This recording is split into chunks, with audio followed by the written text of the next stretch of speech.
Hello, and welcome to We Live for Saturday, your favorite college football podcast. I'm your co-host, Mike, and with me, as always, is your other co-host, John. John, how you doing this evening? I'm doing great, man. It was a fantastic weekend, I gotta It really say. was. Really was. Just perfect weather, perfect atmosphere for a perfect win, and a wonderful, wonderful evening, and a much, much, much overdue celebration for the Gophers, and finally seeing this team come together the way it should. So I am very happy, still riding high off of that, and just looking forward to the rest of the season. It looks like we finally found out who we are, our identity, and we executed. And so I'm just super happy, man. I'm really excited to talk about that game, and I'm really excited to talk about the other games. So, Yeah. how about you? You sound like you had a good time. Oh man, I am still. It is Monday evening. So we're full, like 48 hours removed from the game, and I am still raspy as all get out. It's and it's not like I've been talking a ton either. Yeah. I've been trying not to talk that much and like let it come back, but I screamed for 4 quarters on Saturday night. And that's what happens sometimes. That's right. Sometimes you blow it out when you scream that hard, but Right. it was all in service of a win. Yep. And it was, we'll talk more about the game when we get there. Well, I gotta say But that the 12th man at the bank made a difference. It did. So, oh and I yeah, think we're it's gonna specific to talk you. about that. Yeah, we will. So, Yeah, no, there were multiple penalties where it was clear that the USC offense could not communicate. Yeah. And that is something when you're a fan in the stands and you're like, that just makes you want to cheer louder. Yep. When you see that. So that, because you've made a difference and that other team is having a hard time and you want to make it as hard on them as possible so that they can't execute. So yeah, it was great. Loved it. But it was not just the Gophers though, John. It was upset Saturday.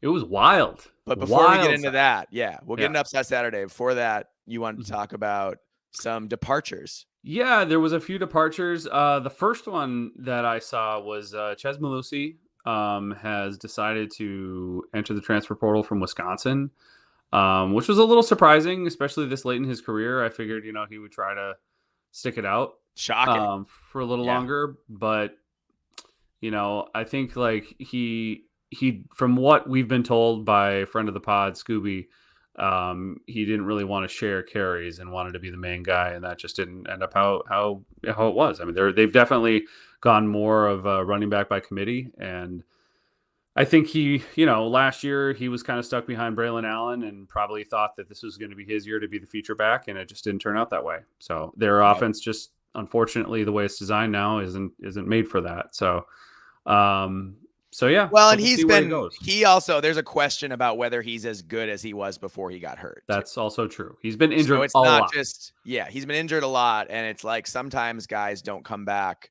and they're just not quite the same in the short term or even the long term.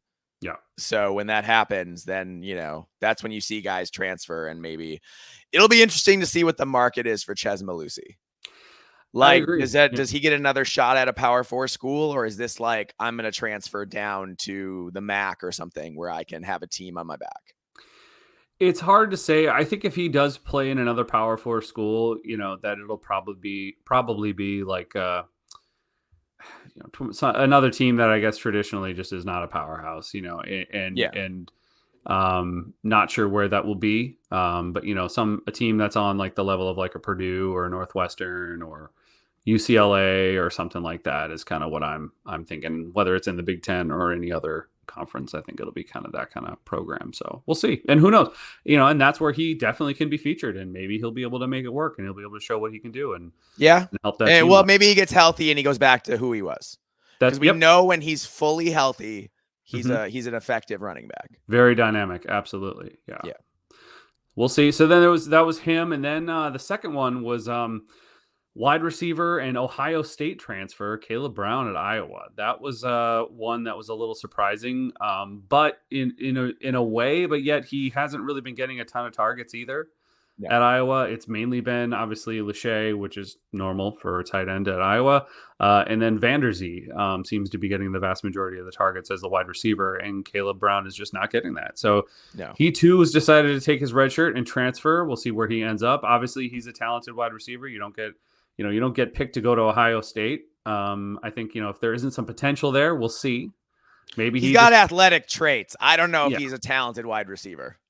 Well, if he was a talented wide receiver, I think we would have seen that by now. I think he's got athletic traits, but he might not be any kind of a complete receiver, because it's to lose out on all the reps at Iowa to a true frosh with limited athletic ability is, come on, Well, that's fair, but I'm also thinking if he does have the ability to be developed at all, Iowa's not where you want to go to be developed as a wide receiver. Right, but he went there. Yeah, I know. I'm just thinking maybe if he goes somewhere else, maybe he'll still have a shot to right, for sure, to develop. I think a guy like him needs to find like a good group of 5 school that has like a very good offensive coordinator or offensively minded head coach. Yeah. And he can get developed under the radar and maybe, use those traits in a league where you don't have to be quite as polished to have production. Yep.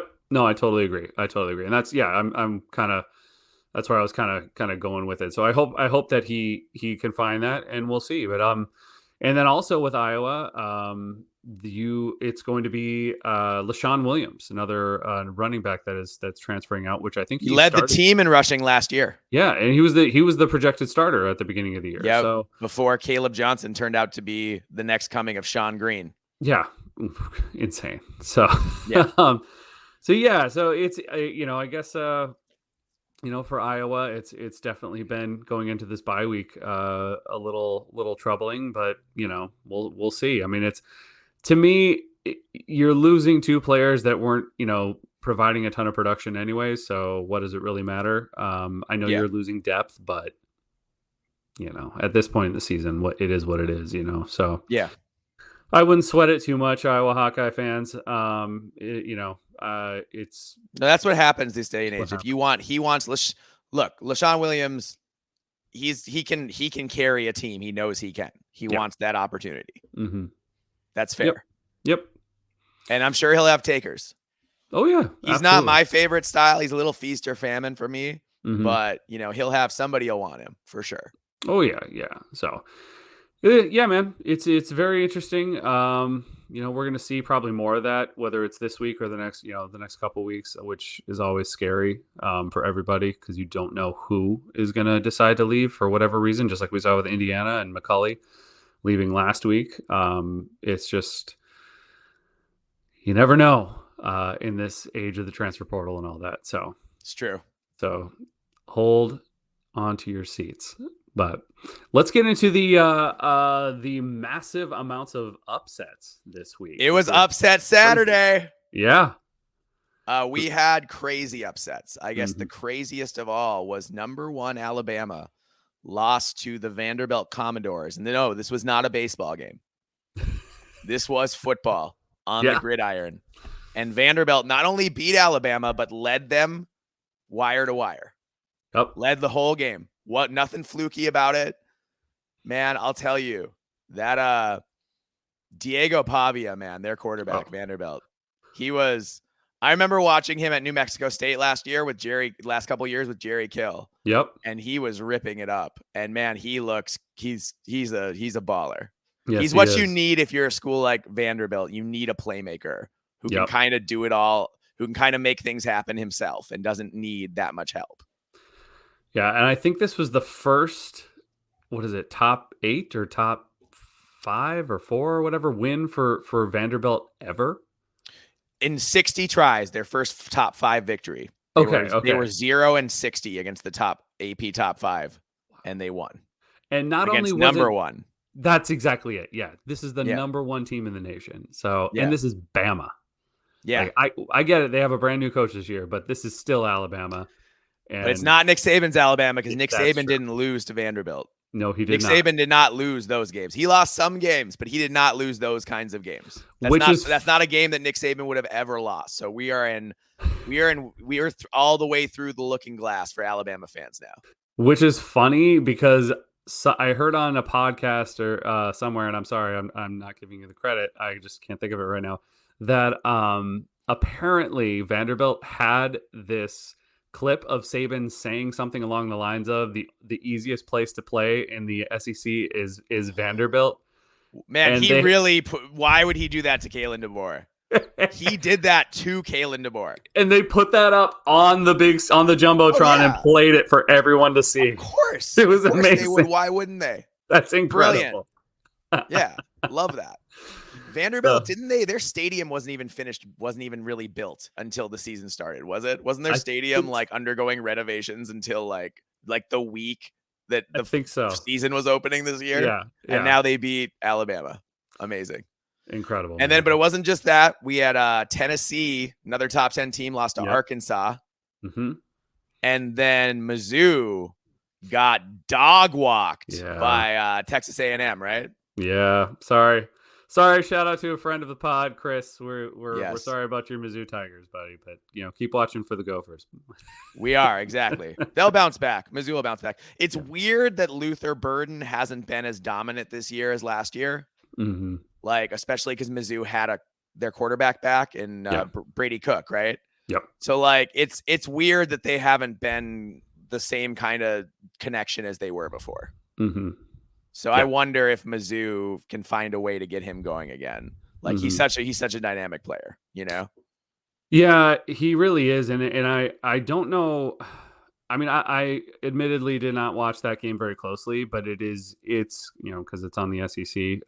So all apologies, Chris, but and maybe he can chime in and tell us more at some point. But it does seem odd that there seems to be such a massive drop off. Like I get it, and he'd been saying, I think a couple weeks ago, he told me that he wasn't surprised, and he doesn't expect this team to be a college football playoff team. That they were definitely overrated. Sure, but to just get annihilated by a team like Texas A&M, which is a solid team. I'm not trying to take. Yeah, but they're rebuilding. Yeah, they're in year one of a rebuild. It shouldn't have been like that. That was pretty embarrassing. So that's tough. So, but that's college football. So it is. And then also we got to remember the Big Ten teams. Yep. So Minnesota beat number 11 USC, and Washington beat number 10 Michigan. Yep. And that one, John, is a game that you picked correctly, so you can crow about it a little bit. We'll bring it up. We'll bring that up again because I got it wrong. I thought Michigan was going to be too much in the trenches for Washington, but I did not realize how just the total lack of a passing game for Michigan. I mean, I'm going to talk about it more. Yeah. But it was Tuttle time. It's been Tuttle time. It's been Tuttle time, and they finally did it. And to be honest, I know it wasn't super impressive, but it was still better than what we've seen so far. It looked more like an offense. It did. So we'll talk about it when we get to it. Yeah, we will. But yeah, man. So we'll talk about all of that. And I'm very happy. Yes, I picked correctly. I think I saw what was coming, and honestly, after what happened against Minnesota, it was just time that Michigan lost a game. They should have lost the last week, and I thought the refs would have bailed them out again. Yeah. They always get bailed out. I mean, here's the thing I'll give Washington is they made it look more convincing of a win, because they did. It wasn't until the very end, though, that they scored. I mean, we'll talk about it. Yeah. Anyway, so crazy stuff going on all over college football. I love the fact that there's parity. Danny Cannell pointed that out. That look at what we have now that all these other schools, these top brand schools, aren't paying kids under the table, and so they're not. Because now everyone's paying. It's not just the cheaters. Yes, obviously the big name brands are still going to get the best players, and they'll be top heavy. But the teams that were cheating are still paying the most, but the other teams can now compete too. Exactly, and so this is great. We're getting what we wanted, what we've talked about for years. So I think this is a healthy thing for college football. This is what everybody wants to see. This makes me very, very happy, and it's much more enjoyable to watch. now that anybody can beat anybody on any given Saturday. So Yeah, it's for great. real. Awesome. All right, should we get into reviewing these games? Yes, let's do that for sure. First up on Friday night, we had the Oregon Ducks 31, the Michigan State Spartans 10. This was a sloppy first half filled with turnovers and mental errors for both squads. Despite committing a few turnovers, the Ducks led 21-0 at the half and cruised to 31-0 before Lanning called off the Dogs, and Sparty scored all of its points in fourth quarter garbage time. So Oregon dominated this game more than the scoreboard even shows. Was funny, though, that Sparty covered the spread with that last-second field goal. It's funny, kids, because I don't gamble. Mm-hmm. You could have picked Oregon to dominate. You could have been right about it and still lost your bet. No thanks. No fun. No thanks. But I saw people on Twitter who were furious that Michigan State covered in a game they got absolutely run off the field. Star Oregon QB Dylan Gabriel completed 63% of his passes, which is low for him, actually, but he threw for 8 yards per attempt, had 2 TDs and 2 picks. So not his best day ever, but he did a lot of good things. However, running back Jordan James had a dominating day running the ball. 166 yards, nearly 7 yards a carry and a TD. Really nice day for him and this Oregon running game. And then wide receiver Tez Johnson managed 82 yards on 2 catches, and Trayshawn Holden had 4 for 63. So really good performance by the offense. And then defensively, senior DN Jordan Birch was a monster at DN. 4 tackles, including 2.5 sacks and a recovered fumble. Mm-hmm. That's a big performance from a defensive lineman. That's big in one game to do all that stuff. Sparty QB Aiden Childs, John, had a really rough day, completing under 60% of his passes, 154 yards, and a QBR of just 48.3. And running backs Kayron Lynch Adams and Nate Carter were shut down, combining for just 33 yards on 14 carries. That's rough. Sparty did not have nearly as many snaps as Oregon because they were so ineffective when they had the ball.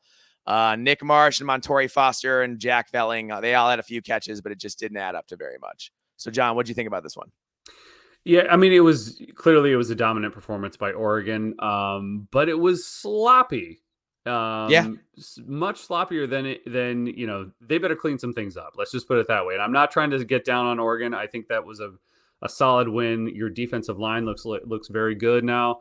I'm seeing some definite improvements there. Obviously, Dylan Gabriel ended up salvaging a lot of what he did, but those 2 interceptions, man, at the beginning of the game, that was pretty egregious, especially when you're about to score, I think, on both possessions, on both times. Yeah. So that was, it could have been a lot more. This game could have been a lot more lopsided than it was. Yeah. Like, had Sparty been better, this may not have gone that way or this way for Oregon. So they just, obviously they won because of purely, talent. And, I think eventually they got their stuff together and they were able to make it happen. But yeah, that was concerning. And it's another game where I'm looking at Aiden Childs, and gosh, he does some amazing stuff and creates some great plays and just dropping dimes, but then the next play fumbles the ball on the goal line, and it's like, that's the story of Aiden Childs this year. Yeah, he'll be this incredible playmaker, and then the very next play throw a pick or fumble the ball, or it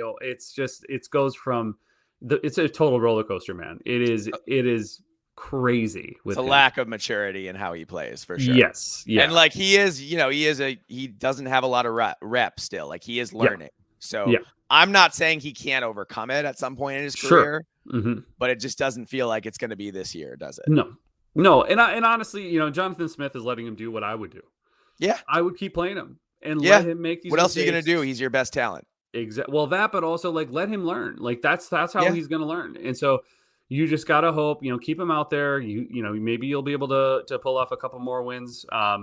But I think you want to roll with this kid because he is incredibly talented. He's a great athlete. But you just need him to learn. And this is the best way he's going to, I think. So that, and obviously I just don't think this Michigan State offensive line is much good at all.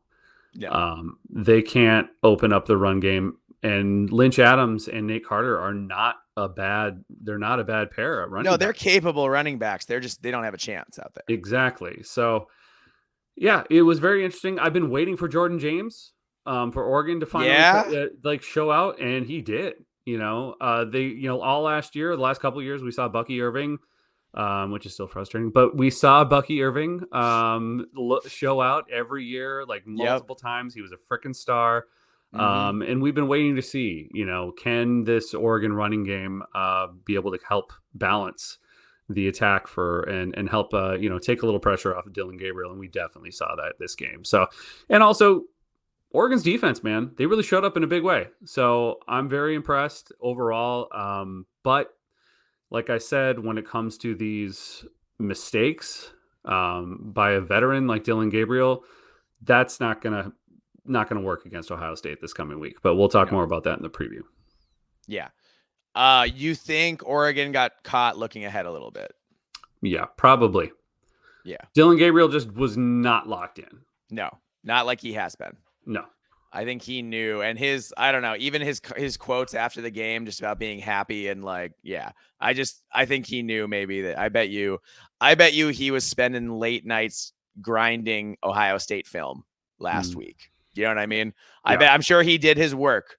I'm sure he did his work for Michigan State, but I bet you got to a certain time in the night and he was like, all right, let's switch over to the Buckeyes and start watching that. And you know what I mean? Yeah. Oh yeah. Yeah. No doubt. I could see that a little bit. Yeah, and I don't blame him. You got to be ready for the Buckeyes coming up. That could be the biggest Big Ten game of the year. Number 2, Ohio State versus number 3, Oregon. Mm-hmm. And if you want to hear a preview of that, listen to our next podcast coming out on Wednesday night. We'll dig deep into it. Yep. All right. Should we move on to the next game? Yeah.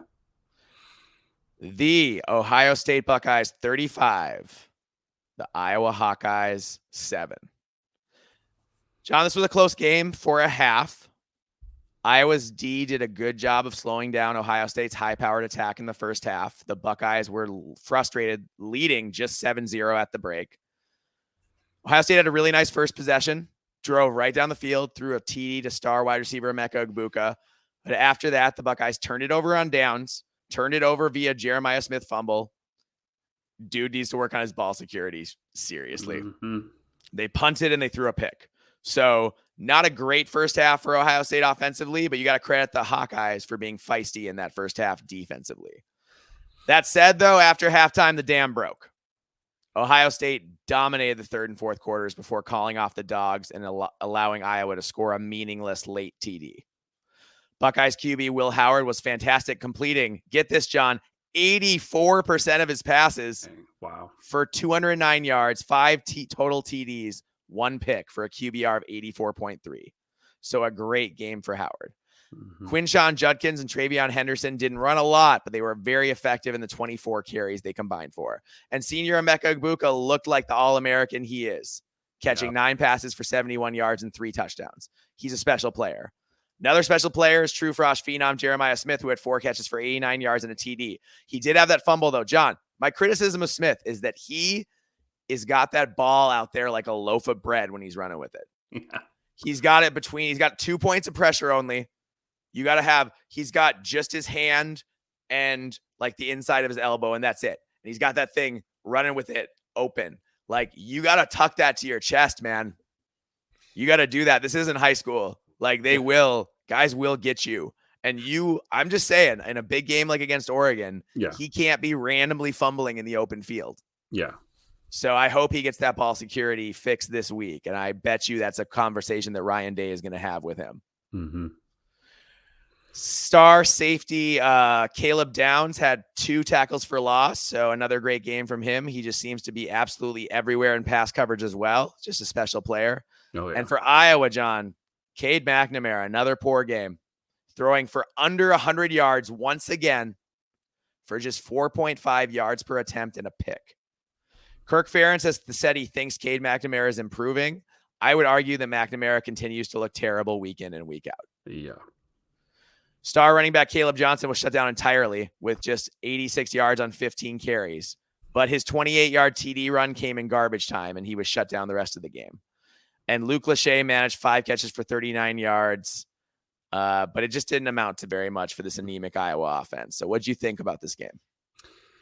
Yeah, it was definitely a slow first half, which I know a lot of Buckeyes fans are, that causes them some concern. But this is a solid Iowa defense, and Yes. they were able to keep it, make it a game, I guess, for at least 2 quarters before Ohio State adjusted and then just took off and stepped on the gas in that second half, especially the third quarter. Oh, wow. Yeah, the third quarter, it was just a beating. Yeah, absolutely. Yeah, destroyed them. And that was it, and that was it for Iowa. And again, because Iowa's offense cannot help out that defense at all. And it's just like last year. It's just like the year before that. Nothing is changing in Iowa. I mean, yes, you have a phenomenal running back, Caleb Johnson, this year. But best than Sean Green. He's amazing. Yes. Truly amazing. Full credit for that. Offensive line, at least in the run blocking is improved, I would have to say. But against teams like Ohio State, that's tough for anybody. So I'll be a little easy on their running game right now. But that passing game, dude, it's just horrible. And to me, at this point, like, what is it? What's the problem with trying to run Brendan Sullivan out there? I understand that, like, Kirk is very loyal, maybe to a fault, to his quarterback. He's also risk averse. It's not just loyalty. Yes, he thinks Brendan Sullivan has a history of throwing picks. Mm-hmm. And he's like, if Cade McNamara, he doesn't care if he's productive as long as he doesn't turn the ball over. Fair. I mean, that's my take on it anyway. No, and I think that's fair. I think and that's true. But, again, we're looking at, is this just like we've talked about with Penn State and James Franklin? And we have mentioned this when it comes to Kirk Ferentz. Yeah. Whose offense is this really? It's Kirk's. It's Kirk's exactly. offense. Let's be real. So, Iowa Hawkeyes fans, I'm sorry. The problem is Kirk Ferentz. Period. The calls are coming from inside the house. Yes. It's been Kirk Ferentz. It's still Kirk Ferentz. It's going to continue to be Kirk Ferentz.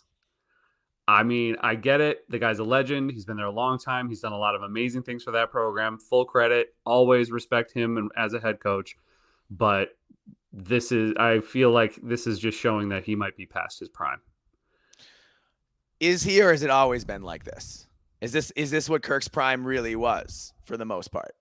Like, yes, there was the Ricky Stanzi years, and there were CJ Beathard, the Brad Banks years. Yeah. Nate Stanley. So they had some times when their offense had a little more kick, for sure.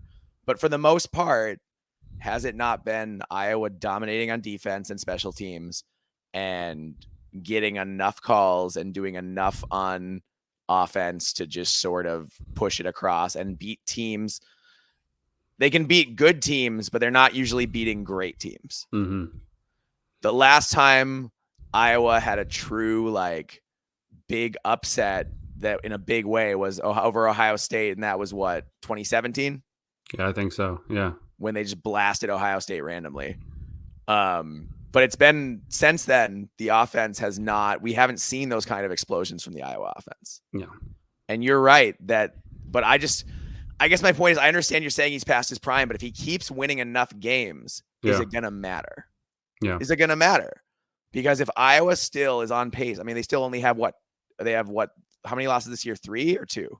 2 losses this year only. Still, and their schedule is really easy. Their schedule is easy. So if he ends up 8-4, is anyone gonna really, like, 8-4 and probably wins the bowl game to get to 9? And then is anyone gonna really say anything? Like, I'm sure some people will grumble. Yeah, but, like, I don't know, man.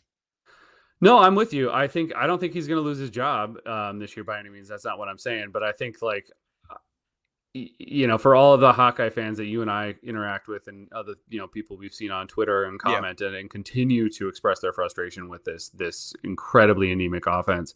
Yeah. It's not the offensive coordinator. It was not Brian Ferentz. It was his father. It was Kirk. It's always been Kirk. So Kirk is he's so risk averse that he won't take the chances you need to take to manufacture big plays on offense. Yep. And this isn't like an unusual thing. This happens a lot.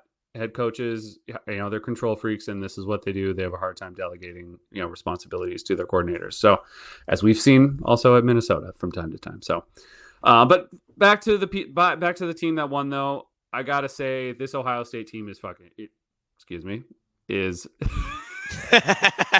I had to, it came up because they are just so good. That's they are really so what it good. is. They're so good. This team is terrifyingly good. Yeah. That offense, and yes, Smith has to learn how to protect the ball better, but like he's a We're picking freak. nits here, though. We're picking Yes. nits. Oh yeah. And but he is a freak amongst freaks, and Yes. his one-handed catch and all that was just Which one-handed catch at this point? Both. Yeah, exactly. But he's playing on freshman mode, dude. Like it's not okay. Like, you know what it's like? It's like watching LeBron James when he was like really young and like just the biggest freak athlete that had ever lived. Yep. Just like making the biggest freak athletes in the world look like children. Yeah. That's this kid. That's what he's like. That's what he's like. I don't know who's going to be able to stop this team. I know Oregon's going to be a really good test. Just think he's still got 2 more years at Ohio State. I don't want them on our schedule. Like, I mean, we play them. We play them next year. Yeah. Get excited. Great. Okay. Well, yeah, man. So I think it's in the shoe too. Oh, even better. Yeah. So yeah, man, just got to give full credit to Ohio State. Taking care of business. They woke up. They were definitely a little sleepy, but they woke up in a big way. So, yeah. Congratulations. Yeah, good for Ohio State, and I cannot wait for this Ohio State-Oregon game. Mm-hmm. Number 2 versus number 3 in the country. College game day. I think Fox Big Noon. I think everything's going to be there. It's going to be, man, that's going to be one for the ages. Yeah. And the only thing that sucks about it is that I am going, well, I mean, it doesn't suck, but I am going to Pasadena to watch the Gophers. So I will be only able to watch like the first half, maybe. Yeah. So, but that does not suck. No, it does not suck, dude. It does not suck. That's going to be excellent. Going to be great. I'm super pumped about it, but I will need updates. Yes, you got it. I'll do my best to keep you in the loop. Appreciate that. Mm-hmm. All right. Next up, we had the Penn State Nittany Lions 27, the UCLA Bruins 11. This was a 14-3 Nittany Lions lead at half before Penn State dominated the third quarter. UCLA didn't score a TD until the final seconds of the game, and then they went for 2. So the score of this game is a lot closer than the game actually was. Yes. This was, for all intents and purposes, UCLA had 3 points in this game. Mm-hmm. And this UCLA offense just couldn't get anything going. Yeah. Penn State played the game without standout running back Nick Singleton, and you could tell that Penn State missed its star tailback. In his absence, Katron Allen managed just 78 yards on an anemic 3.7 yards per carry and a TD. They force-fed Allen 21 times, and he wasn't close to breaking 100 yards. So that was not great, and good by the UCLA defense. Mm-hmm. John, I'm going to be honest. I don't actually think Katron Allen is very good, and I never have. Mm-hmm. I think Nick Singleton is fantastic. Yeah. But the idea that they're some dynamic duo, that they're like superheroes and he's the sidekick, like I don't buy that at all. I don't think he's ever been anything more than an average player. Mm-hmm. And I think Nick Singleton is the guy who's really good. So I just don't think Allen, like he's got pretty good athleticism. I just don't think he sees the holes very well. Yeah. I agree. The way other Big Ten backs do. And I just think he's never really gotten any better. Mm-hmm. That hasn't developed over his career the way it does for other guys. So luckily, though, Drew Aller had a really nice game at quarterback for Penn State, going 17 for 24 for 237 yards, nearly 10 yards per attempt, 2 total TDs, and a scorching heart QBR of 91.7. So a big game for Aller. He's been putting up those QBR ratings very consistently, very, very high. So he really has. Yeah. Very consistent, man. Good for him. Impressive. And a Penn State wide receiver I never heard of named Liam Clifford had 3 catches for 107 yards. So he was extremely explosive in this game and helped get the offense going. Maybe he's a guy who's going to get more reps going forward. I don't know. Any relation to Sean Clifford? I mean, I don't know. Actually, that'd be funny if there was, wouldn't it? Yeah. Yeah. Harrison Wallace managed 46 yards on 3 grabs, and tight end Tyler Warren had 3 for 29 and a TD. And then star D end Abdul Carter for Penn State, 3 tackles, including 1.5 sacks. So big day for him. He harassed Martin all day long. Carter is just an absolute beast. I thought UCLA QB Justin Martin acquitted himself okay.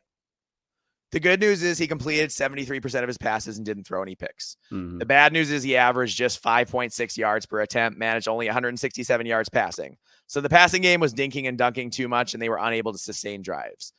John, what are your thoughts on this game? Yeah, this was just a very methodical, efficient win for Penn State.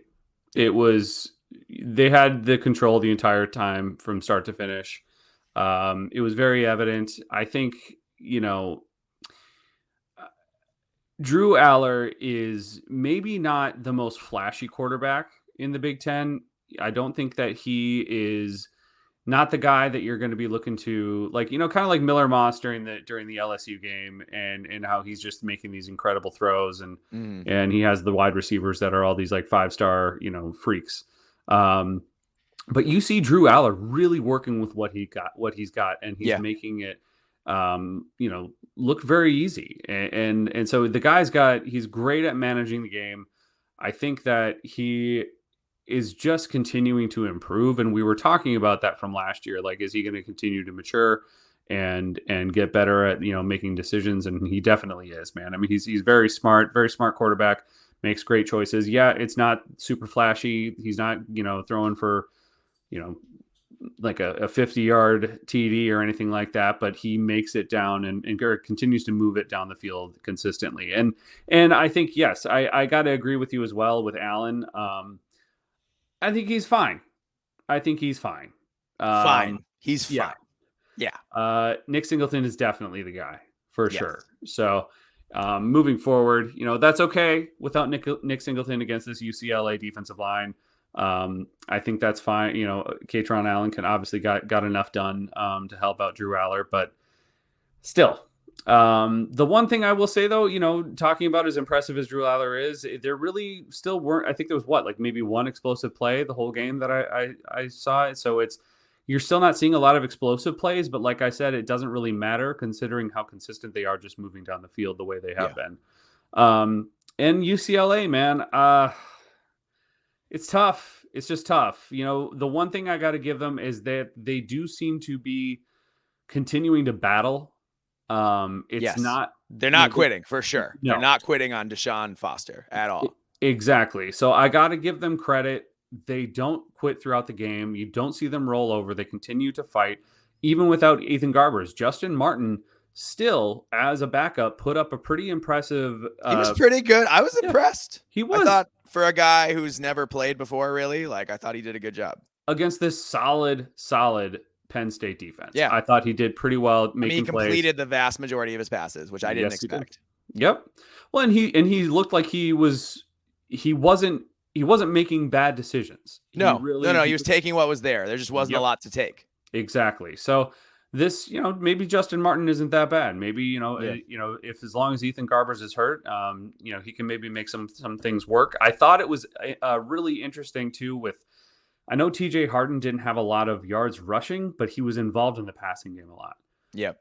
You saw him in some screens and some successful swing passes and things like that. So they're trying to switch some things up, and you were able to see some success when it came to that as well. But unfortunately, man, Penn State just had the talent, as they usually do. So it's just a tough road for the Bruins. Next week is going to be interesting for them and for Minnesota, but at least they get to go home, and that'll be good for them. I mean, home, it's 40 minutes from campus, but yeah, it's their home. Yes. Which I don't know, man. Deshaun Foster, I don't know how you get guys to sign up to when the students can't even go to the games, really. Yeah. Like when the students would have to take hours to just get to the game. Sucks. That sucks. That just sucks. That kills the vibe. So I feel for UCLA in that way, and I understand why they have attendance issues for sure. John, though, with Penn State, they've got a big game coming up this week, and I just have to say once again, an Andy Kotelnicki Penn State James Franklin offense did not go off. Mm-hmm. They scored 27 points, which is fine, but they didn't spend a bunch of money to steal Andy Kotelnicki from Kansas to score 27 points against UCLA. Yeah. You know what I mean? Yeah. And I just got to wonder, once again, like we said with Iowa, it's Kirk Ferentz who's holding the offense back. Yep. Is it James Franklin holding the offense back? Once again, is that why they aren't taking the next step? Is that why the Kotelnicki system is not as explosive as we've seen it be everywhere else? Like, what's going on with that? That's bothering me. It's like starting to drive me kind of crazy, actually. Yeah, no, I'm with you. I think that it's you need, and I think for this Penn State team to win the Big Ten and have a shot, they're going to have to create more explosive plays. Like I said, you're not seeing that. Yeah, and yeah, I mean, sure, you can win with consistency. To be fair, you saw Michigan do that last year, and they were unstoppable. But I'm not sure it's going to be enough this year going up against the Ohio States or maybe the Oregons. I think that it's going to be really tough. I think they could. I think they have enough talent to make a run at it. But I do agree. I think at this time I would have expected a little bit more, and it's just not coming together yet. So, but yeah, I mean, we'll see whether or not they really need it. By the way, I mean, they're going to need it against Ohio State. They are. That is. They're going to need it then. Yep. And we'll see if they need it. I don't know if they need it against USC, but they're going to need it against Ohio State. Oh yeah. I mean, I agree. I think with USC, I mean, Abdul Carter and all that, and we'll talk about Abdul Carter. He might just wreck everything for them. Yeah. For sure. But by the way, Liam Clifford is the younger brother of Sean Clifford. Wow. That makes sense why he showed out. So yeah, well, good for him. Okay. You know, if you're the little brother who's in the big brother star quarterback shadow, like good for him for having his moment in the sun. Yep. Awesome. That's why college football's fun. Yes, it is. All right. Should we move on? Yeah. Next up, we had one that you got right and I got wrong, and I still feel like I should have been right, and I'm pissed about it. The Washington Huskies, 27. The Michigan Wolverines, 17. Washington led this game 14-0 in the second quarter before Michigan scored 17 consecutive points to take the lead in the third quarter. But just when it seemed like Michigan was in control, Washington forced 2 fourth-quarter turnovers and scored 2 field goals and a touchdown to put the game out of reach. The game was tied for most of the fourth quarter, though. Washington scored their TD with just a minute 40 remaining, and they were able to tack on a field goal to make this game look like it wasn't as close as it actually was. Michigan was in this right up until the end. Wolverines QB Alex Orji was once again ineffective and got benched, and third stringer and last year's backup Jack Tuttle got his crack at being the Michigan QB. And it went very okay.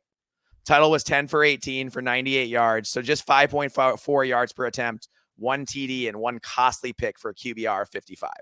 So it wasn't great, but like my issue is I feel like Tuttle, we said this before, Tuttle should have gotten a chance before now.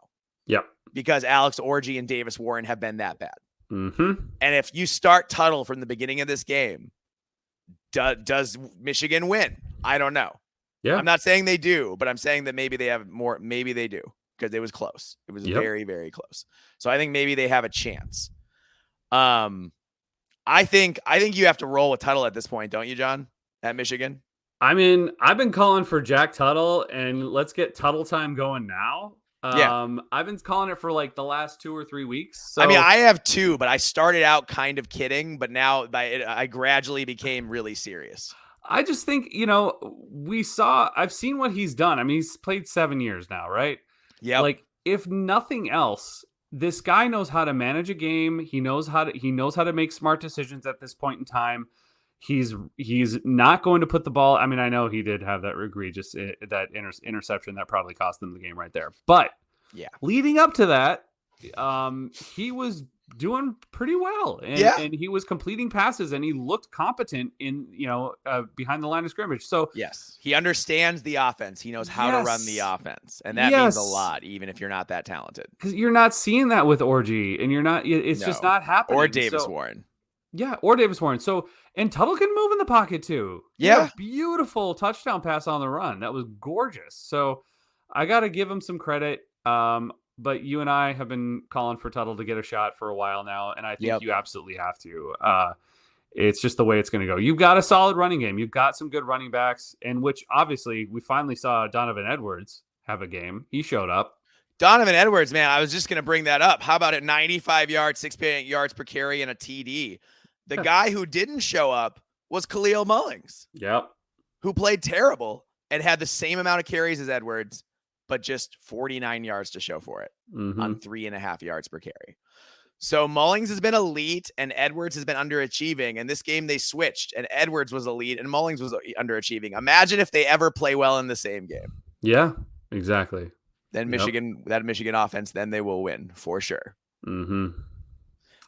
Colston Loveland did his best with 6 catches for 33 yards and a TV, but the receivers are MIA at this point, John. Yeah. Michigan managed just 2 catches from wide receivers. I'm going to repeat that. 2. That's wild. From wide receivers all game. That's abysmal, and it shows what a problem this lackluster Wolverines passing attack has become. In contrast, Washington QB Will Rogers was confident and in control, going for 271 yards, 68% completions, 8.7 yards per attempt, 2 TDs, and a pick for a rock-solid QBR of 85. Jonah Coleman also did Jonah Coleman things for 80 yards and 4.4 yards per carry in the clinching TD. So he wasn't great, but with that Washington passing game humming, he didn't need to be great. He just needed to do enough, and he did enough. And Denzel Boston and Giles Jackson, combined for 158 yards and 2 TDs. So they were the go-to playmakers for Washington, along with tight end Kelly Latu, and who had 7 catches for, or Kaliki Latu, who had 7 catches for 65 yards. So a good day from all 3 of those guys. John, which one? What are your thoughts? What else do you want to say about this game that you picked correctly and I foolishly picked the Wolverines because they were playing the wrong quarterback? Well, I saw this offense start to come together the week before.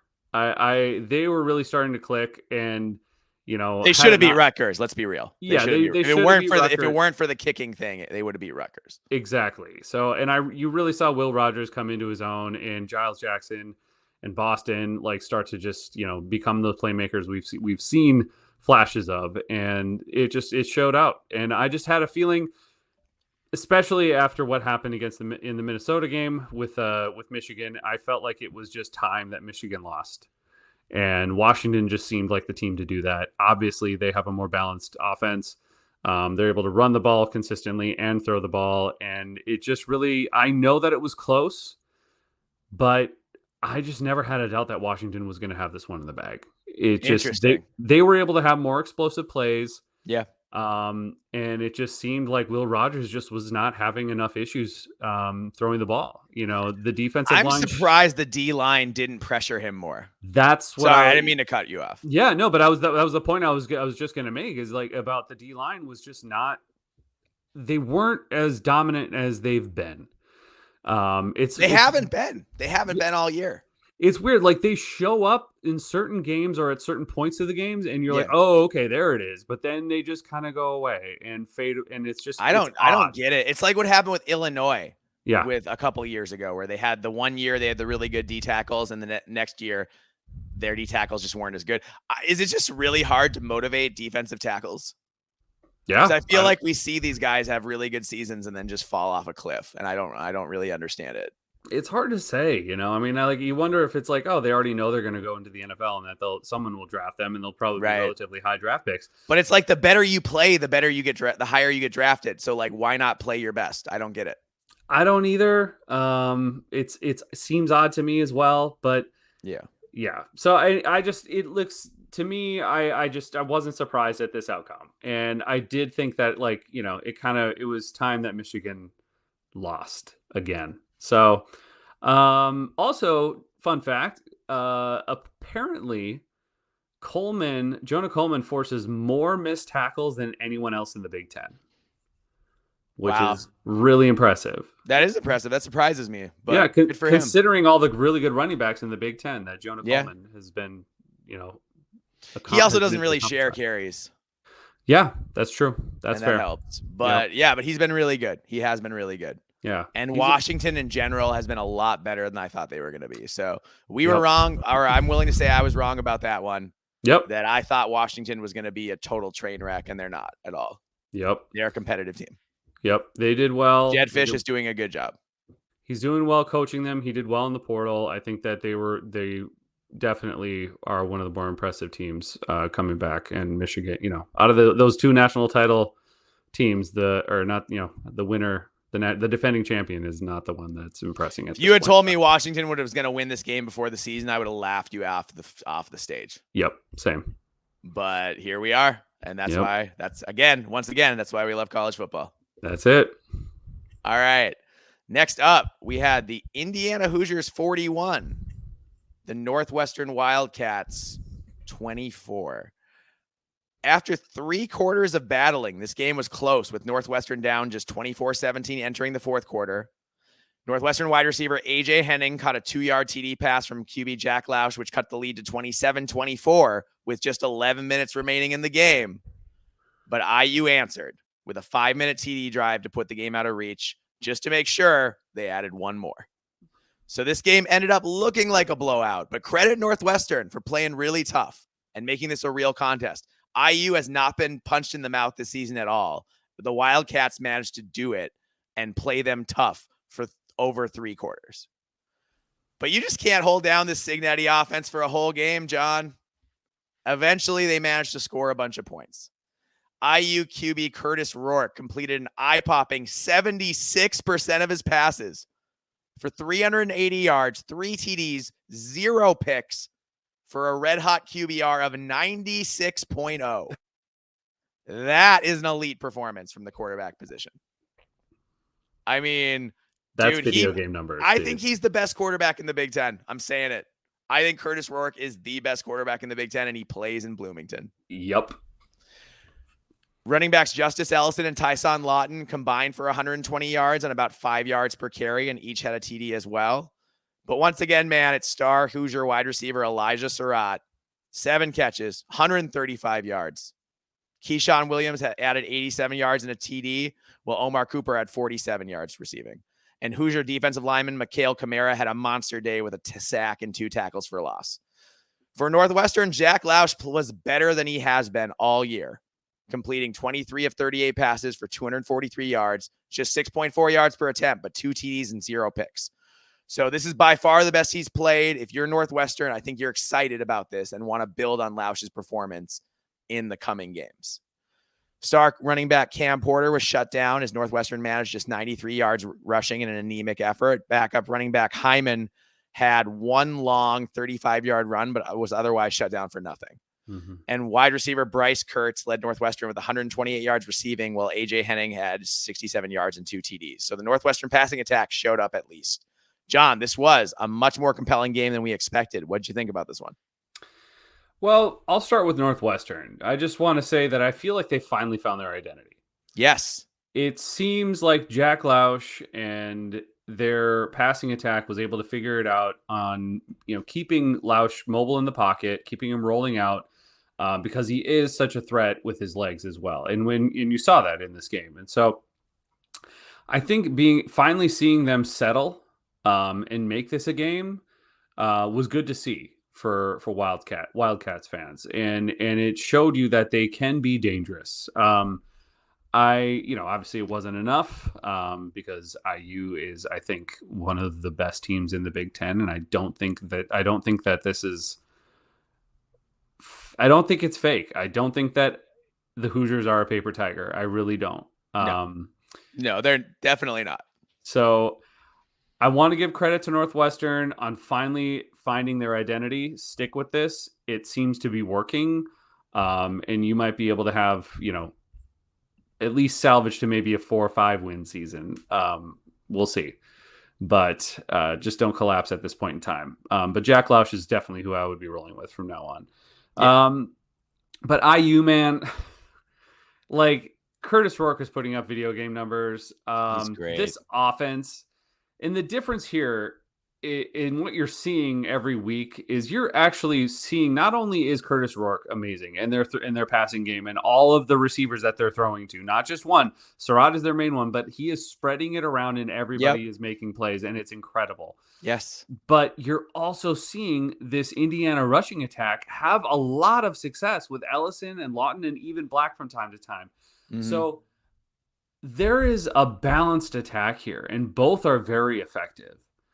And it's really incredible and terrifying to see what Cignetti has been able to do.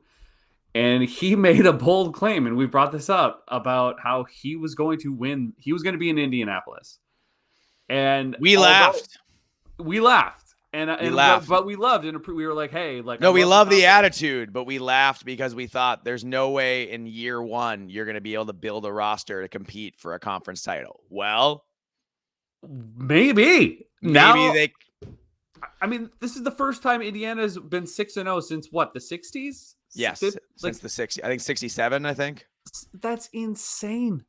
Yeah. Look at what he's done, and that is incredible. He's getting the best out of these players every single week. They are locked in every time. You do not see many lapses throughout these games. And the other thing I will say when it comes to Northwestern is I think you mentioned before that maybe their defensive line could have some problems and issues here and there, and it did look like Northwestern was able to expose that a little bit here and there. But yes. But that's it, man. Other than That is it. Yeah. the Hoosiers played a near perfect game. Yeah. They played really well. Northwestern played inspired, and Indiana still was just too much for them. Yep. Which is really impressive. I'm looking at their schedule. They got a bye. Then they got Nebraska. That's at home. They're going to be favored in that game. Not by much, but they'll be favored. Mm-hmm. Then they've got Washington. They'll be favored in that game. Then they're at Michigan State. They'll be highly favored in that game. Yep. Then they have Michigan and Ohio State. So if Indiana and then Purdue, who's terrible. Yeah. If Indiana goes 10-2,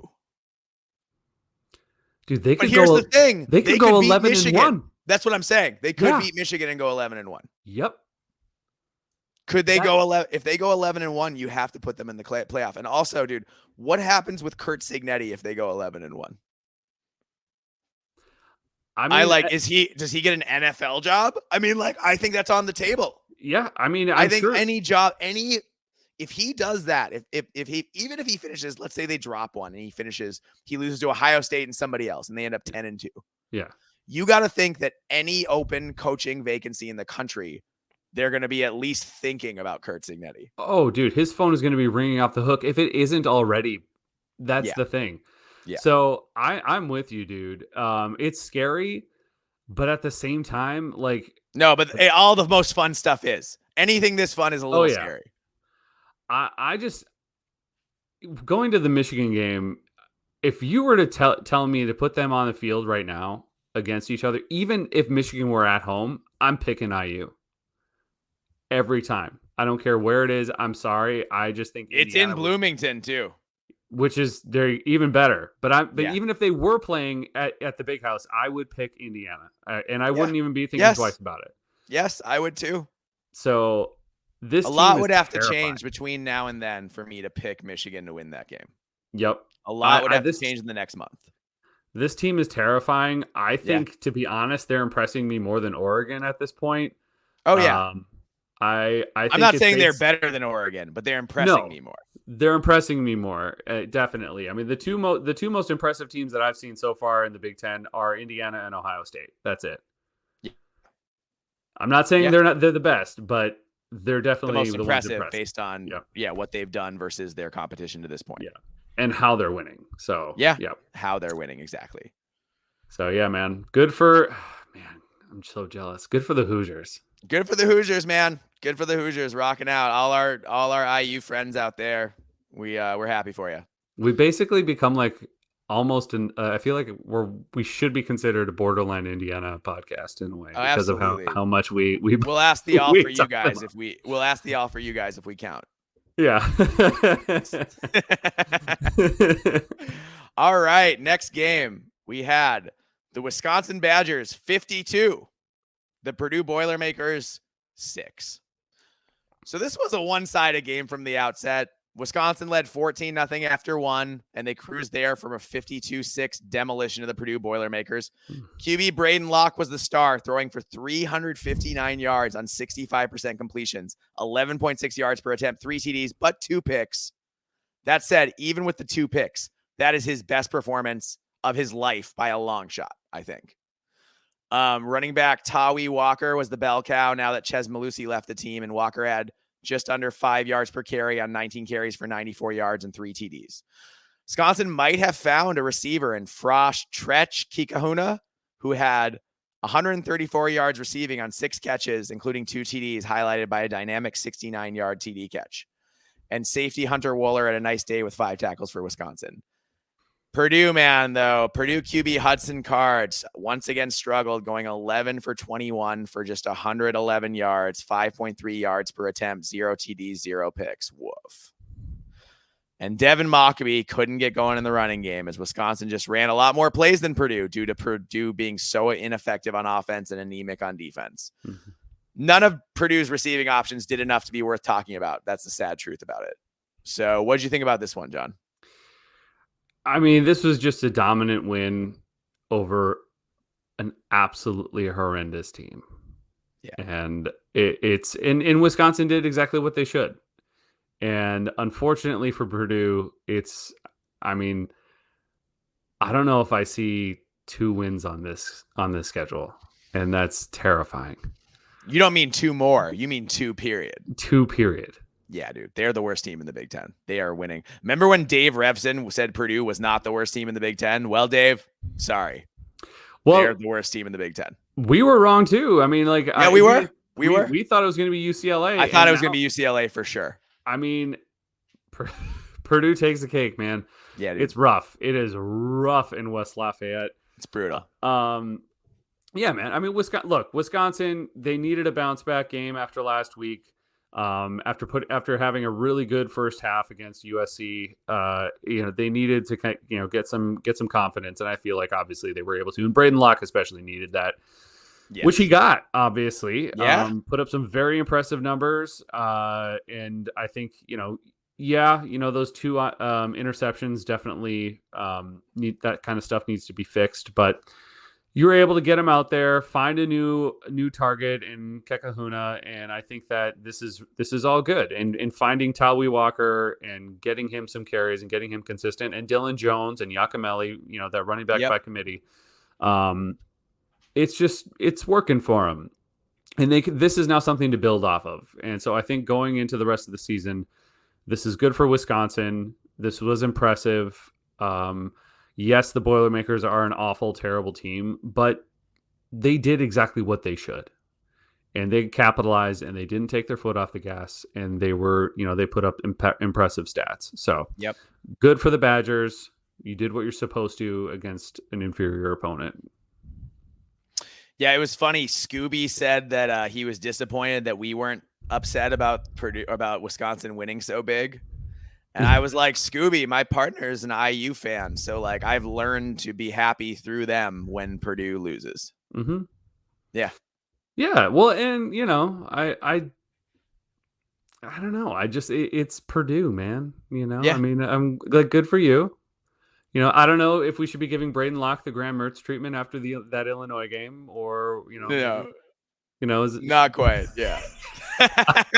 Sorry, Scooby. I had to take a little bit of a shot. But Love you, Scooby. Love you, dude. No, good for you guys. All right. So then before we move on from this game, I want to say, where are you at with Ryan Walters?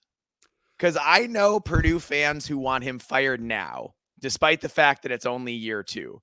At the same time, I have to acknowledge that Purdue was at a historic high under Jeff Brom, like the highest they'd been since Joe Tiller. And now they are as high as they were. They're lower than that. And it happened fast.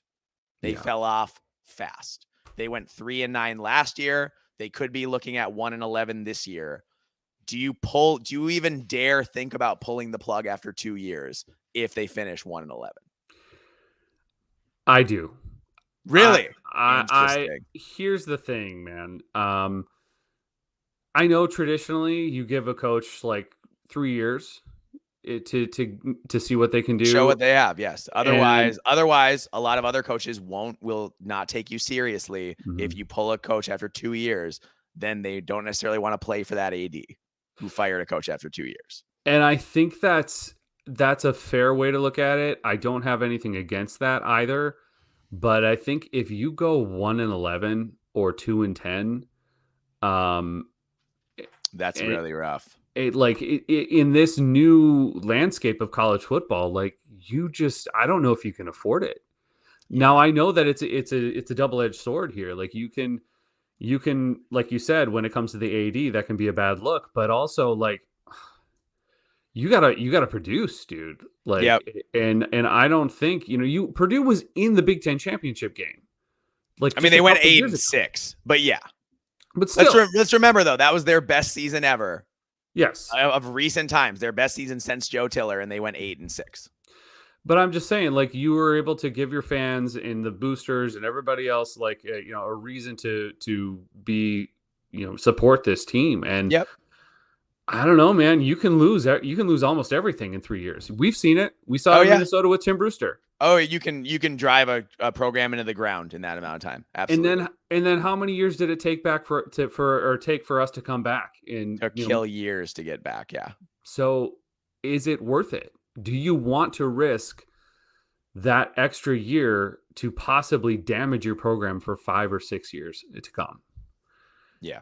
That's the thing. Obviously there's no guarantee hiring somebody else, but you have to seriously consider it, I think, if that happens. Yeah. It's looking real ugly in West Lafayette. Yeah. It's rough, dude. All right. Next up, speaking of ugly, next up we had the Nebraska Cornhuskers 14, the Rutgers Scarlet Knights 7. Such a weird game. Such a weird game. Nebraska led 14-0 at half, and Rutgers was unable to score a TD until 4 minutes remained in the fourth quarter. This victory was a result of an inspired Cornhuskers defense that just completely shut the Rutgers offense down. For Rutgers QB Ethan McManus, it was rough. He completed under 41% of his passes for 186 yards, 1 TD, 2 picks for a QBR of just 19.3. Gonna repeat that, 19.3. That is horrific QB play. Mm-hmm. We both worried that QB play would sink Rutgers in big games this year. Well, it certainly cost them on Saturday. Yep. Worse, all-world running back Kyle Monungai was shut down for just 78 yards on 19 attempts. The Cornhuskers D was salty all night, filling gaps, closing down lanes, making life tough on Monungai, making him make cuts in the backfield before he got to the line of scrimmage, just making it hard on him. Rutgers didn't have anybody catch more than 3 balls as Nebraska shut them down completely. Rutgers safety Flip Dixon had a nice day with 6 tackles. Defensive back Desmond Igbinison had a tackle for loss and a pass defended. DB Eric Rogers had 2 passes defended. So overall, I'd say it was a good day for the Rutgers D, as they had 7 tackles for loss, including 4 sacks. But as good as they were, the Cornhuskers D was better. Defensive lineman James Williams had 5 tackles, including 2 sacks. Monster day. DB Isaac Gifford had 1.5 tackles for loss and a pass defended, while star defensive tackle Nash Hutmacher had 3 tackles and a sack and generally made life miserable for the Scarlet Knights all game, as he usually does. DB Marquez Buford also had 3 passes defended. Dylan Raiola didn't have a good day either, John, for Nebraska, completing under 50% of his passes for just 134 yards, 5 yards per attempt, 0 TDs and a pick for a QBR of 11.3. So the combined QBR in this game was like 30 for both guys put together. That is disgusting. So bad. I mean, that is just abysmal. This was a sicko game, dude. This was such a sicko game. Yeah. Oh, this is the game that even Nebraska fans aren't rewatching this game. No. No, they're burning that tape for the most part. The Huskers offense, speaking of, only managed 97 yards rushing for the whole game. So it wasn't a good performance by either offense at all. The defenses were the stars of the day, and on this day, Nebraska's D was even better than Rutgers, nearly pitching a shutout. John, what did you think about this low-scoring Big Ten slugfest?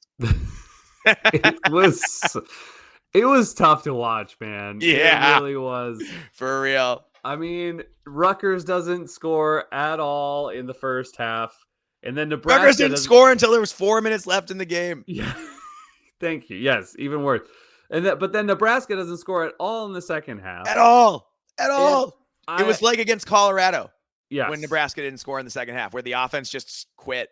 It was weird. And it's not, and unlike Colorado, they didn't have a big lead, so it didn't make any sense. Yeah. I mean, here's the thing. Offensively, and not by much, it helped a little bit that Nebraska's running game was just a little bit more successful They than didn't have Rutgers. 100 yards rushing. But it was a little bit more successful, Yes. just slightly. You're right. I'm just saying it's rough. I know that's why this game is just bonkers, man. And and the passing game, and you're absolutely right. And this is the game that we saw it, and we talked about it after our experience with Athan at Minnesota. Is like when it comes to the big games and the clutch stuff that you need from your quarterback, he just went back to doing a lot of the same stuff, man. He turtles. Hard. And he was throwing it behind the players again, which the announcers were calling that out, and it's like he always does that, and that's why these 2 interceptions happen.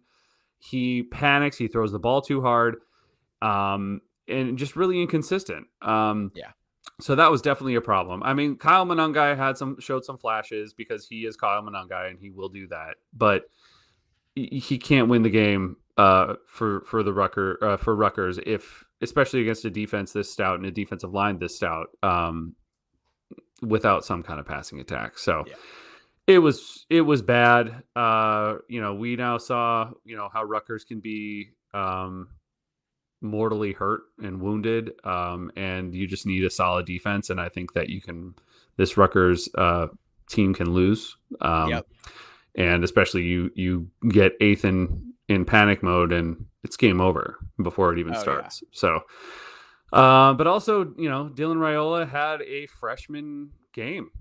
Looked like a true frosh. Dylan Raiola looked like a true frosh. No question about it. But on the flip side, man, that defensive line is so good. And Nash Hutmacher is just terrifying. He's a game wrecker. Yeah. And now that the Michigan defensive tackles have decided they only play hard some of the time, Nash Hutmacher is the best defensive tackle in the Big Ten. Yep. Easily. Yeah, man. It was definitely a battle of the defenses. And as much as it looked like, and Rutgers had some flashes, Flip Dixon with the interception, was nice, and you saw some things come from Rutgers defense, but it just wasn't. They didn't have the guys up front that Nebraska did, and that's what took the game right there. Is Nebraska's defensive line won that game for them essentially. So full stop. Yep, full stop. Good for Nebraska. This is what we expected of you defensively, and you just showed up, and you were able to finally put Rutgers in the loser column. Put a loss in the loose. Gosh, I can't even talk. Give them a loss. Oh, gosh.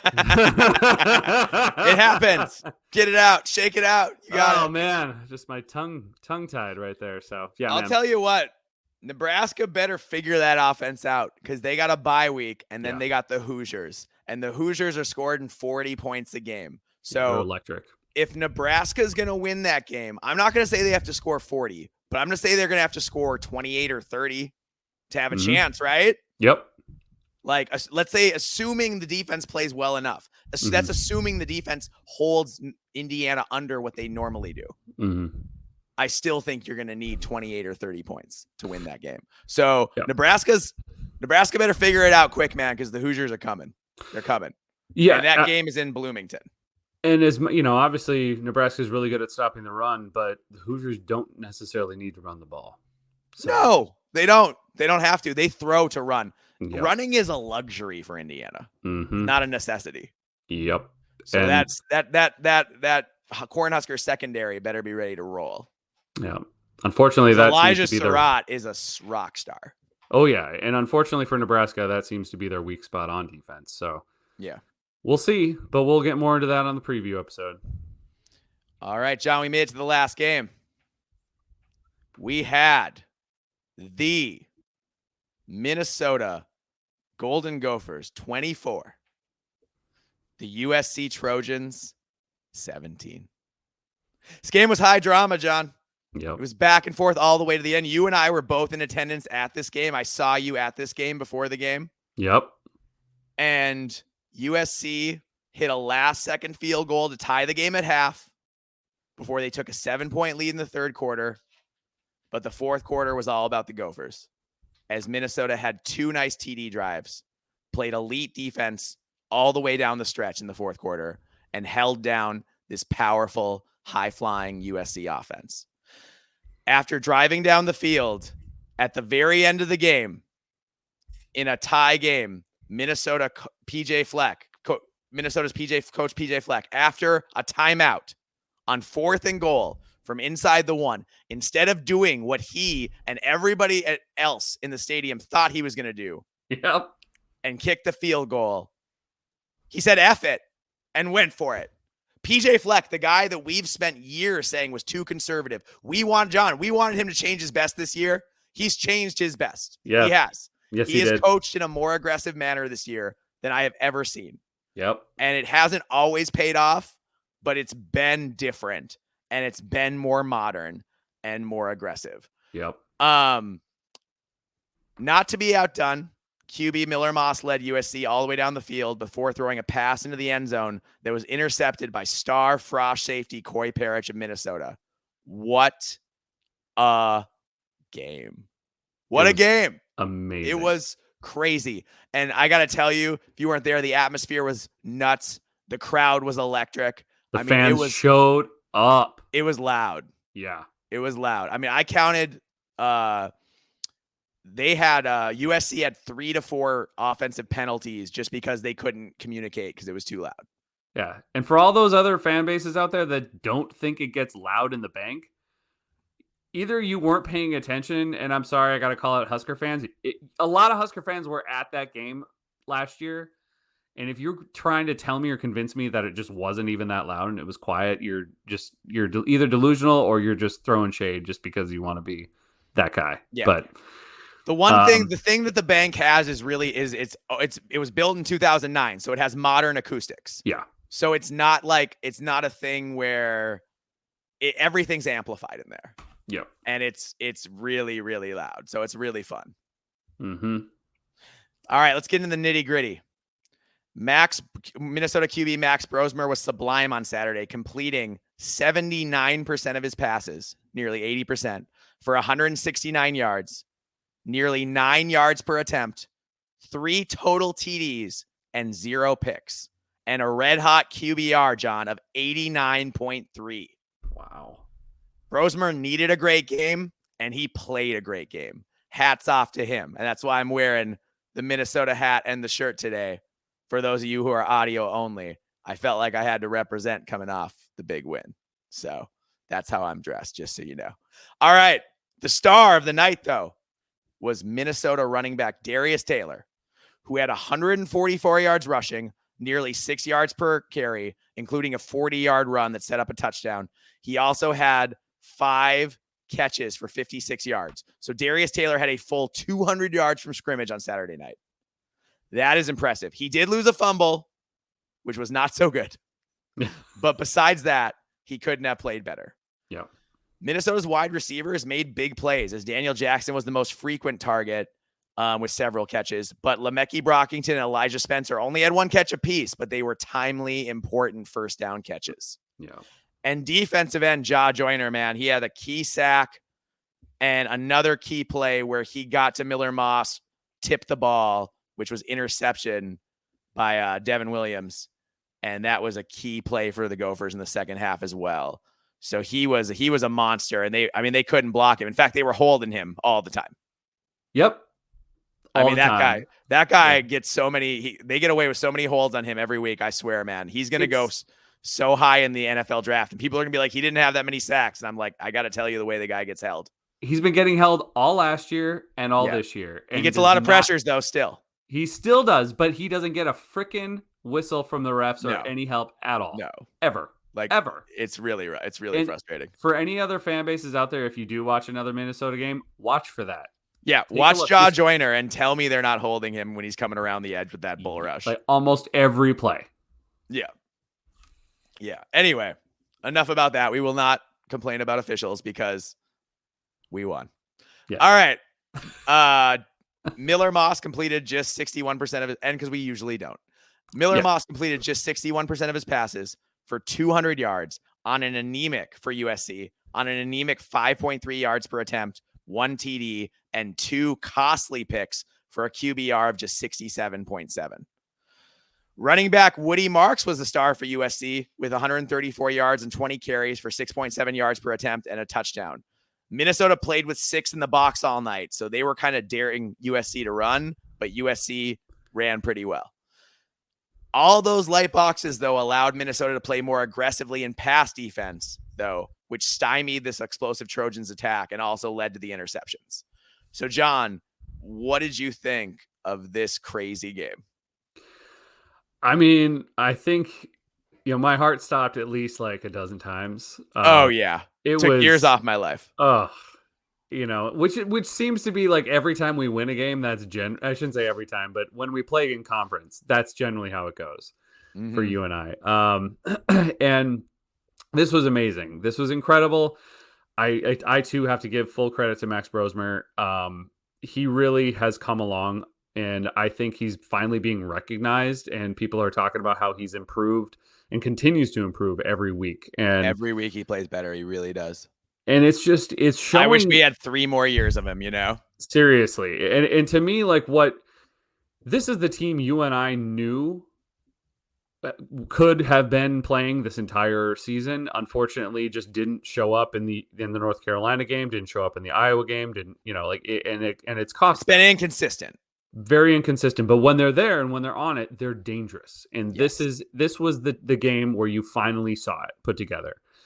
And it made me so happy. It made me so happy to finally see this happen, because this is what we knew. And you and I talked about this in the preseason, that there was going to be a game where, we didn't, Oregon, we didn't talk about this way, but we talked about. No, but USC, we talked about all summer. Yep. We said that they were going to get into a game, whether it was Minnesota or Wisconsin or Nebraska, that they were going to get drugged through the mud. And they got dragged through the mud, and Minnesota made them play our type of game. And this is a Big Ten West football game that you just played.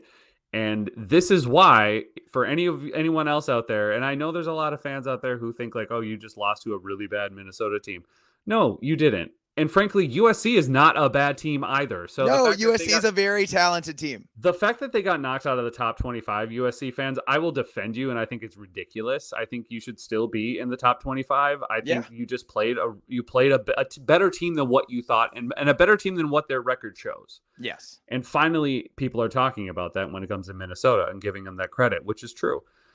So remember, Minnesota had Michigan beat last week, pretty much. So Minnesota could have a very different record with 2 top 25 wins. Absolutely. So to me, this is just showing what this team is capable of, what you and I have talked about when it comes to the talent on the field, that this is what we can do. And this is going to be a dangerous team for the rest of the season to anybody that they play. And that includes Penn State, who's left on the schedule. Yep. That's a home game in late November, and the Gophers have a real good November record at home. Yep, and against a home record against Penn State. Penn State too. It's true, not just against everybody in general, but against Penn State, we have a good record at home too. Not saying we'll beat them, but I'm just saying that this is a team that is to be on the lookout for. So, the one thing that I found interesting when it came to USC, and I know other people have talked about it. I know Ryan Burns mentioned this as well, and I agreed, and it was frustrating the whole game. Is why did Lincoln Riley go away from the run game as much as he did? Like, I know he loves to pass the ball, but Woody Marks was putting up really good numbers, and like it says, it was averaging 6.7 yards a carry, and he was gashing us. And I know you mentioned something about us, not loading the box, but not just not loading it. We were playing with 6 guys, even 5 at times in the box all night. I mean, Minnesota was selling out to stop the pass. They were absolutely begging USC to run the ball. And you know what I think? I think Lincoln Riley's arrogant. And he said, he's got that Mike Leach thing. Mike Leach teams too. Like Dana Holgerson would always say that the problem with Mike Leach was that he always thought somebody was open, even when they had 8 guys in coverage and nobody was open. And sometimes it's like, you just need to run the ball. Yep. And PJ begged, he prodded Lincoln Riley and said, "I dare you to run the ball." And Lincoln Riley did it. He ran it, but in key positions, he went back to his roots, which is being an air raid guy who wants to create explosive plays and win by wide margins. Lincoln Riley isn't used to being dragged through the mud either. He played Utah once a year the last couple of years. And before that, he played in the Big 12, which was a totally different wide open league, which is not the kind of place where you did not play Minnesota, just like Nebraska, just like Wisconsin, just like Iowa, are very similar. Like you made this point. They're very similar to Utah. In how they play you and how they want to scheme you and how they want to grind you and how they want to drag you into the muck and prove that they're better than you on the line of scrimmage and, beat you that way. And that's what happened here. So why did Lincoln Riley do it?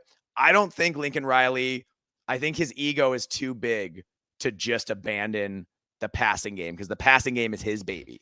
And it's so explosive, and his players are so good, his receivers are so good that they make him right even when he shouldn't be wrong. They make him right when he calls passes even when they shouldn't pass.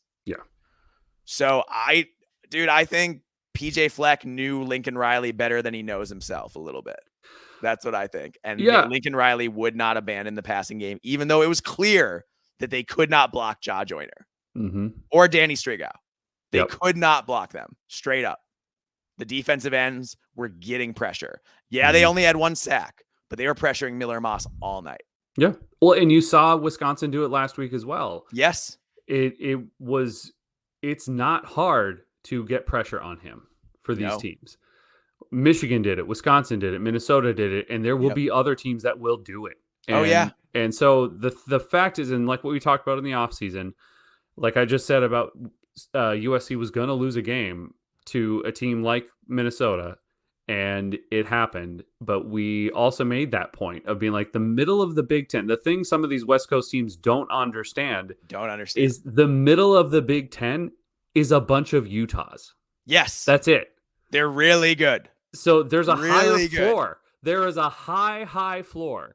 They may not have a super, super high ceiling, but there is a high floor that you're not aware of. And it's mostly because they play solid defense, which you were not used to seeing playing in the Pac-12. But it's the special teams. That's too. It's the fact that every Big Ten team still has at least one elite wide receiver, except for Purdue. Everybody else has at least one and one game-breaking running back. And it's the depth, and then the talent in the trenches. There you go. Just the speed and the size and the talent up front is just different than what you get in the Pac-12. That was the main point I was going to make. That USC offensive line has not been ready for Big Ten defensive lines.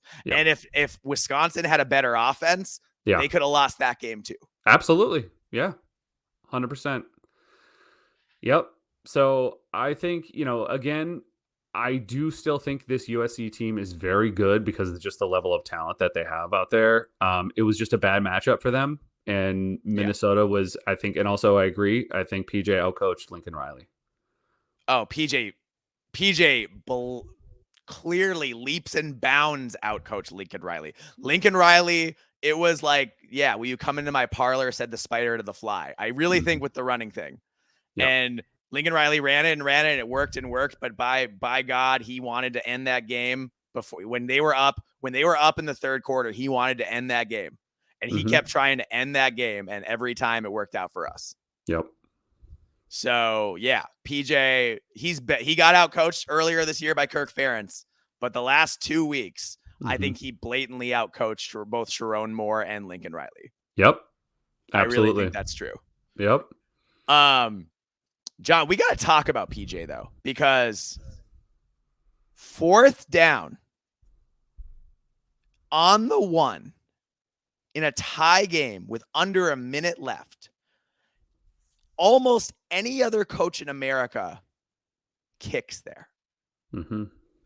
When PJ sent the offense out on the field, my dad screamed out loud. He'd been not that loud. My dad cheers, but he's not like me. He's not screaming his head off on every defensive snap. You know what I mean? Yeah. He yells out loud as I've ever heard him. He goes, He goes, "That's the stupidest thing I've ever seen." And because during the timeout, I was like, "Dad, I think we're going to go for it." And he's like, "You can't go for it. What are you talking about? Don't even say that. We're not going for it, blah, blah, blah." And then we got stopped, or so we thought. Yeah. And my dad was just raging. And I was like, "Oh no. Whoops. Didn't work. What do we do now?" And I'm like, USC is going to go down the field. Yep. They're going to score a field goal. We're going to lose the game. That's going to be it. But then they reviewed it. And Brosmer was so clearly in the end zone that it's amazing it wasn't called a touchdown on the field. Yeah. I think that was the refs trying to give USC one last little nudge of maybe we can help you out here. Because that wasn't the last one, but no, it wasn't. You're right. It wasn't the last one. But yes. But it was a little nudge. I was like, let's give them a chance. But no, Brosmer was clearly, and I'm to their credit, they did make the correct call. Yes. Brosmer was clearly over the line. They called him over the line for a touchdown. Yeah. But if PJ Fleck kicks the field goal there, USC went right down the field. Oh, they did. And if it's a field goal to tie the game, they probably kick a field goal. And Michael Lance had already made a 50-plus yard kick. Yep. Yeah. So they probably make the kick. And then it goes into overtime. And in overtime, who knows? Anything can happen. Mm-hmm. You know? Anything can happen in overtime. It's a crazy thing. So PJ Fleck knew he had one chance to for sure win the game. And he went for the jugular. And that's all we've asked for him all these years, isn't it? Yeah. Yep. Is that when you have a chance and you have an opponent down, that you go for the jugular and you finish them. Yep. Step on their frickin' throat. And destroy them. Yeah. And PJ did it. Yep. PJ absolutely did it. And it was beautiful. And he scored the touchdown. And USC fans can't believe it. And to all the USC fans on Twitter, you lost. Yeah. That's how it goes. And when you lost, it means the other team was better than you. Yep. And that's how it was. It wasn't fluky. There wasn't a kick return for a touchdown or a pick six or some sort of other thing or some weird bounce on a touchdown pass or something. Mm-hmm. You just got beat. And that happens. Yeah. It's a tough conference. Welcome to it. There wasn't the Big Ten. Yep. But that's just the way it is. And also, I mean, there was no help from the referees either. There was no phantom offsides kick. There was nothing like that. There was nothing. You're not Michigan. That's the thing, USC. You're not Michigan or Ohio State. So you're not going to get – USC is used to getting all the calls because they were the apex of the pack, right? Yeah. But in the big, it's Michigan and Ohio State are going to get all the calls. Yes, they will. They always do. So if you're USC, you haven't earned anything, and they're not going to give you the calls. Yeah. So just so you know, when you play Penn State's probably going to get the calls. Yeah. Because they've been around the block longer, and they're also a helmet school. Yeah. So I'm just saying to USC fans, be ready for that because it's going to be a long time, if ever, before you get calls the way that Michigan and Ohio State get calls in this league. Mm-hmm. It's not going to happen. So you're just going to have to be better on the field. You're not going to be able to hope somebody bails you out. But to reiterate, there were no calls that were really shady, unless it was the one at the end of the game where they tried where they called Justin Wally for quote brandishing a weapon unquote. That was I'm going to say it right off bat. I don't think they call that if that's a white player. Yeah. I don't think they do. That feels like a very racially motivated, he's brandishing a weapon. It's like he's showing off his abs. Mm-hmm. Literally Justin Wally just like leaned back a little bit and pulled up his shirt so you could all see his abs. Mm-hmm. And DBs like to do that because they have pretty abs and they make a play. They want to do it, Yep. So the idea that that's brandishing a weapon is totally ridiculous. And to call that at the end of the game on us against USC was totally absurd. Yeah. Unless you're trying to say that Justin Wally himself is a weapon, which he is. So, but it's not like he made the shooting motion. Like I understand we've seen that. We've seen guys make the shooting motion. That's different. That's different. Yeah. Yeah. That's clearly like, don't do that. Yes. But he was just like, hey, I made a nice play. Look at my abs. Yep. And like, that's not, you can't call that a penalty. That's that was a really bad call. Yeah. But in the end, Minnesota won. and it was great. And we're definitely going to celebrate this, and we're going to, Oh yeah, just continue to move the forward. season's back on. The season is That's back on. Yeah. I mean, Because if there's you're still a 2-4, shot. if Minnesota loses that game and they go to 2-4, that's it, man. Yep. Like you're swimming upstream trying to Yeah. make a bowl game. But at Yep. 3-3, at 3-3, the whole second half of the season's wide open for you. Yeah. And I mean, Minnesota has a more favorable schedule in the second half than they do in the first half. yeah. I mean, Penn State and Illinois will be tough games for Yes. sure. Yes. But Wisconsin's always a tough game, even when Wisconsin will be a tough game because it always is. But Yes. but at this time, right now, anyways, I mean, I'd still pick Minnesota over Wisconsin. But we yeah. know how those rivalry games go. So Yeah. that's always tough. Can be anything. Yeah. But but there's a shot. There is a road to I can still a see really nice season. Yeah, I can still see 7, maybe 8 wins.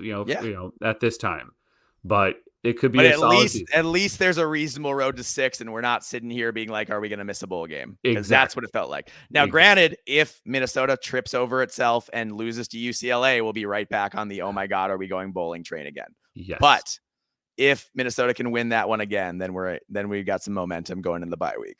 Yep. So we'll see. Congratulations to everybody who won this week. Yes. And if you lost, you'll probably win next week because this sport is crazy. It's insane. As we have seen. Sorry, I cut you off. You were saying no. I'm with you. I think as we saw this last week, anybody can beat anybody on any given Saturday. So yeah, this is what we love. Except for maybe Purdue. That's fair. That is very fair. So. Yeah, but everybody else, that's the thing. We told you, Pac teams. There are no easy games in the Big Ten. No, there are not. Like, there really aren't. Everything, like, even you saw what Northwestern almost did to Indiana. They were right there. Well, and don't be surprised if there is a game where Purdue has no business winning it, and somehow they pull off a miracle. Like, absolutely, because Hudson Card didn't forget how to throw the ball. No, so like maybe there's a game where like it just happens, and just don't sit back and be like, oh, this is no, don't be surprised because it can. Yeah, we've seen it before. So right on. Well, you want to find We Live for Saturday? You can find us on YouTube, Spotify, Apple Podcasts, Google Podcasts, and Podcast Addict. You can find us on Twitter at We Live for B1GSat. You can find Mike at Alibaba26, and you can find me, John, at Norwegian Gopher. You can also email us, We Live for Saturday, b1g@gmail.com. Please follow, like, subscribe, all that good stuff. Give us 5 stars. Even if you hate us, just give us 5 stars and then rip us in the reviews. That'd be great. Yeah. Give us comments. We like those too. We love responding to them. We appreciate the people who leave comments every video. That's awesome. Mm-hmm. And thank you so much for rolling with us. And we'll be back in a couple days with the Week 7 preview. John, we're at mid-season. How did that happen? Wild. Mid-season already. Goes so fast. All right. Well, get excited for an awesome couple days, and we'll see you in the preview episode Wednesday night.